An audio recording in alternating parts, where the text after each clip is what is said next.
नमस्कार, कैसे हैं आप लोग? मेरा नाम है अमन और आप लोग देख रहे हैं बायोमन पॉइंट। आज की इस वीडियो में हम बात करेंगे oogenesis अंड जनन, यानी कि एक परिपक्व मादा युग्मक के निर्माण की प्रक्रिया को आज हम लोग समझेंगे, जिसको अंड जनन कहते हैं। इंग्लिश में उसको oogenesis कहते हैं।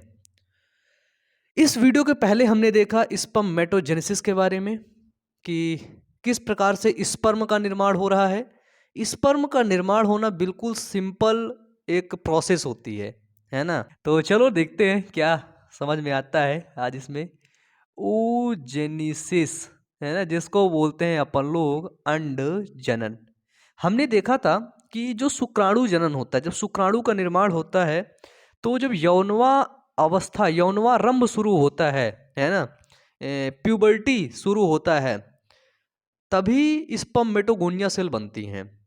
लेकिन इसमें ऐसा नहीं है। इस केस में क्या होता है, oogenesis में, है ना, देखिए सबसे पहली चीज मैं आपको बता दूं, oogenesis में जब जो है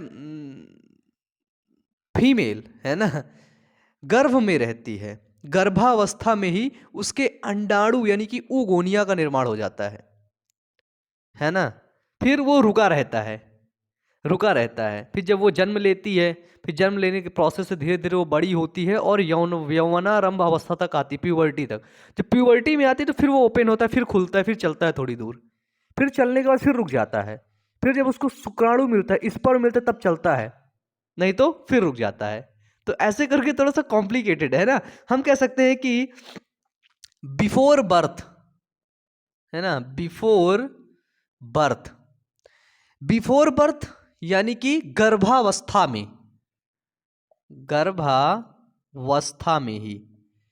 तो जब हम देखेंगे बिफोर बर्थ गर्भावस्था में ही जो हमारी oogonia सेल है, क्या है, oogonia सेल, ढेर सारी oogonia सेल का निर्माण हो जाता है। कितनी ढेर सारी oogonia सेल का निर्माण होता है। जब oogonia सेल बनती हैं तो ये oogonia सेल आपस में गुणन करती हैं, है ना। ढेर सारी oogonia बनाएंगी, बताइए बनाएंगी कि नहीं? दो चार तो थोड़ी ना बनाएंगी, बहुत ढेर सारी बना लेंगी। ये देखिए, ये ढेर सारी oogonia सेल बना रही हैं। इस विभाजन को, इसको गुणन प्रवस्था, यानी कि यहां पर जो विभाजन हो रहा है उसको समसूत्री विभाजन बोलते हैं। क्यों? क्योंकि समान गुणसूत्र समान रहते विभाजन भी हो जाता है, गुणसूत्रों की संख्या समान रहती है ना। माइटोसिस डिवीजन, माइटोसिस डिवीजन इसको हम लोग बोलते हैं। अब माइटोसिस डिवीजन होता है धीरे धीरे धीरे धीरे धीरे धीरे, ये अब बन जाते हैं जिसको हम बोलते हैं oogoनियम। oogoनियम समझने वाली बात है, समझना। ये बना oogoनियम, डन। एक oogoनियम थोड़ा सा बड़ा हुआ, है ना। क्या हुआ? एक oogoनियम बड़ा हुआ और इसके बाहर एक परत चढ़ी जिसको बोलते हैं जोना। इस oogoनियम के बाहर देखना,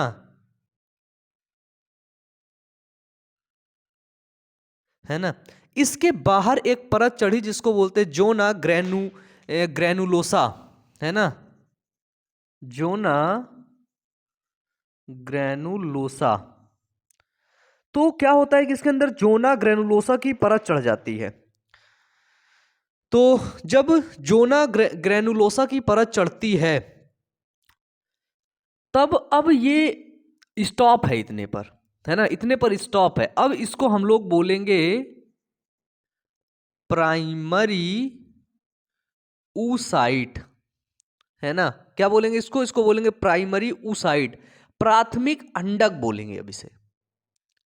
जोना ग्रैनुलोसा की परत चढ़ी है और ये है 2n, याद रखना क्या है ये द्विगुणित है, द्विगुणित है। इसको हमने बोला प्राइमरी ऊसाइड। अब ये प्राइमरी ऊसाइड में क्या होता है, मियोसिस, है ना,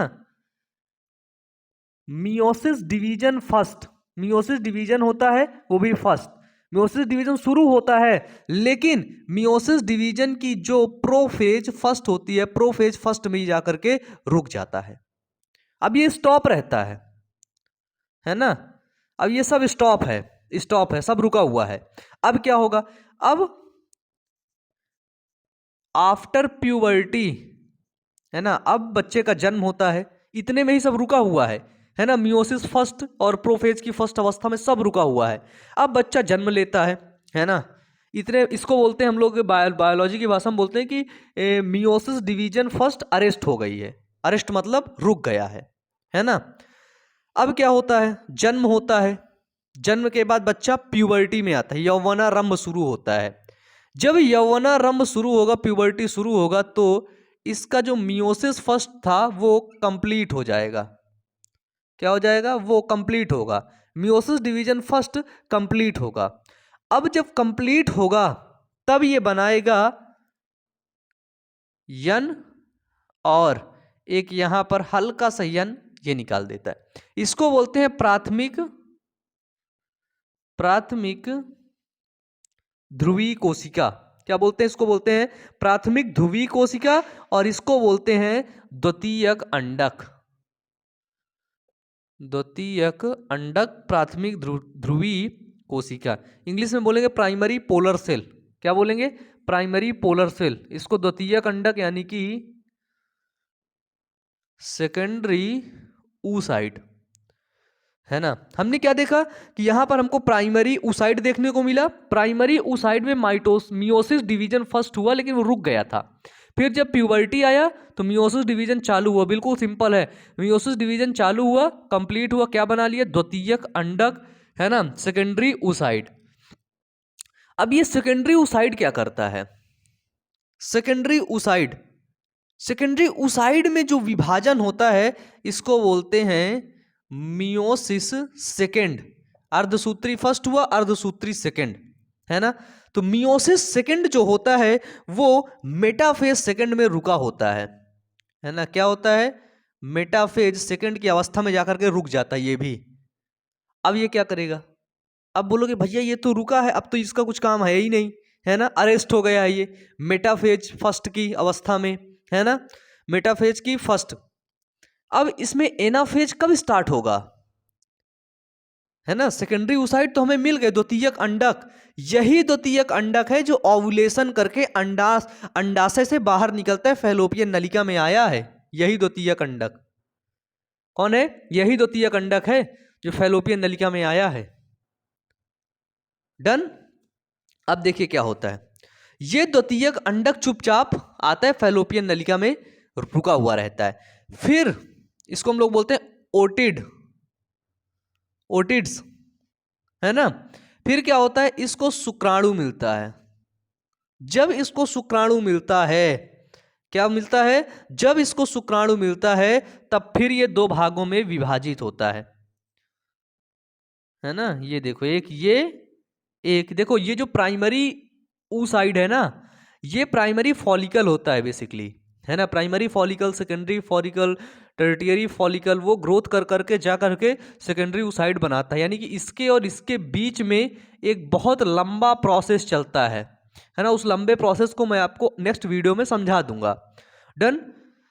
तो जब इससे शुक्राणु मिलता है सेकेंडरी oocyte से, द्वितीयक अंडक से जब शुक्राणु आकर के मिलता है तब क्या बनता है, एक फिर छोटी सी पोलर बॉडी बनती है ना, एक छोटी सी फिर एक कोशिका बनती है।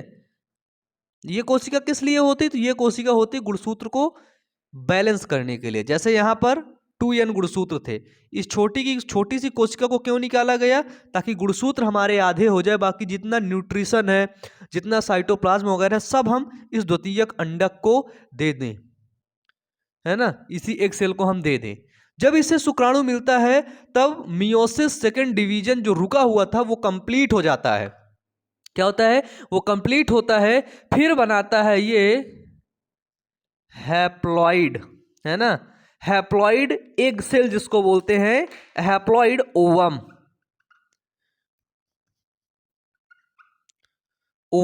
ये क्या बनाता है, फिर ये हैप्लॉइड ओवम बनाता है, और इधर द्वितीयक ध्रुवीय कोशिका अलग हो जाती है ना, द्वितीयक ध्रुवीय कोशिका। यानी कि ये स्पर्म का इंतजार करता रहता है, जब स्पर्म आता है उसके बाद ही अपना क्रिया करके आगे बनाता है, नहीं तो वेट करता रहता है। और अगर स्पर्म नहीं आता है तो मेंस्ट्रुअल साइकिल के थ्रू 28 दिन में ये बाहर निकल जाता है। और अगर स्पर्म आ जाता है तो ये एक सेकेंडरी पोलर बॉडी बना देता है और ये हैप्लॉइड ओवम बना लेता है। फिर आगे चल के ये डिवीजन करते रहते हैं। याद रखना इसके ऊपर की परत है ना, जोना जो ग्रैनुलोसा है, यही जोना ग्रैनुलोसा, इसके ऊपर फिर एक परत होती है जिसको बोलते हैं थीका, है ना। कौन सी परत? थीका, इनर थीका और एक्सटर्नल थीका, इंटरनल थीका, है ना। वो फॉलिकल में होता है, प्राइमरी फॉलिकल में, उसको मैं आपको समझा दूंगा। इसको फिर से एक बार समझिए, बिल्कुल सिंपल है। जब हमने क्या देखा कि जब जो है मादा मां के गर्भ में है ना, उसी समय क्या होता है, उगोनिया सेल का निर्माण हो जाता है। ढेर सारी उगोनिया सेल, उनके अंदर समसूत्री विभाजन होता रहता है और वो बहुत ढेर सारी, मतलब लाखों ने करोड़ों की संख्या में, करोड़ों की संख्या में वो उगोनिया सेल बना लेती हैं। लेकिन एक चीज याद रखना, आफ्टर प्यूबर्टी के समय पहुंचते पहुंचते यही उगोनिया सेल ना 70 से 80 हजार, 60, हाँ 60 ही बोलते हैं, 60 से 80 हजार की संख्या में बसती हैं, सारे नष्ट हो जाते हैं। डन। इसके बाद क्या होता है, समसूत्री विभाजन होता है उगोनिया सेल, फिर ये इसको हम बोलते हैं उगोनियम। फिर यही उगोनियम आगे चल के मेच्योर होती है, इसके ऊपर जोना ग्रैनुलोसा की लेयर चढ़ जाती है, इसको बोलते हैं प्राइमरी oocyte। प्राइमरी oocyte में माइटोसिस डिवीजन फर्स्ट रुक जाता है, रुका हुआ रहता है प्राइमरी oocyte में, है ना। मियोसिस डिवीजन की प्रोसेस फर्स्ट रुकी हुई होती है। लेकिन फिर क्या होता है, ये आगे बढ़ता है जब प्यूबर्टी आती है। कब? जब प्यूबर्टी आती है, जब इसका ओवुलेशन के लिए नजदीक आता है, तब इसमें मियोसिस डिवीजन फर्स्ट की प्रोसेस फर्स्ट कंप्लीट हो जाती है। जब मियोसिस डिवीजन कंप्लीट होता है तब ये द्वितीयक अंडक यानी कि सेकेंडरी oocyte में बदल जाता है और एक छोटी सी पोलर बॉडी का निर्माण कर देता है, जिसको अपन लोग बोलते हैं फर्स्ट पोलर बॉडी, प्राथमिक ध्रुवीय कोशिका। जो सेकेंडरी oocyte होता है ना, ओवुलेशन के बाद यही निकलता है, जब ओवुलेशन होता है ना, यही निकलता है, फैलोपियन नलिका में पड़ा रहता है। फिर क्या होता है कि पड़ा मतलब रखा रहता है, चला जाता है, वहीं पे रहता है ना। जैसे आप लोग पड़े पड़े वीडियोस को देख रहे हो, लेटे लेटे, है ना। तो ये जो सेकेंडरी oocyte है, इसको जब स्पर्म मिलता है, क्या होता है, जब इसको स्पर्म मिलता है ना, तभी ये आगे काम करता है। फिर ये आगे क्या करेगा, ओटिड का निर्माण करेगा, इसको बोलेंगे ओटिड। इसको हैप्लॉइड ओवम भी बोलते हैं। क्या बोलते हैं? Haploid ovum. फिर यही हैप्लॉइड ओवम आगे जाकर के जाइगोट बच्चे का निर्माण करता हुआ, है ना, आगे बच्चा डिलीवर करेगा। और फिर इसमें से एक सेकेंडरी पोलर बॉडी का निर्माण होता है। ये पोलर बॉडी अपना नष्ट वगैरह हो जाती है। ये है oogenesis। डन, समझ में आया ना? तो मुझे उम्मीद है आपको समझ आया होगा। तो वीडियो को लाइक, चैनल को सब्सक्राइब कर देना ऐसे ही वीडियोस के लिए, और नीचे कमेंट बॉक्स में कमेंट करके बता देना। मिलते हैं नेक्स्ट वीडियो में। Wish you all the best. Thank you.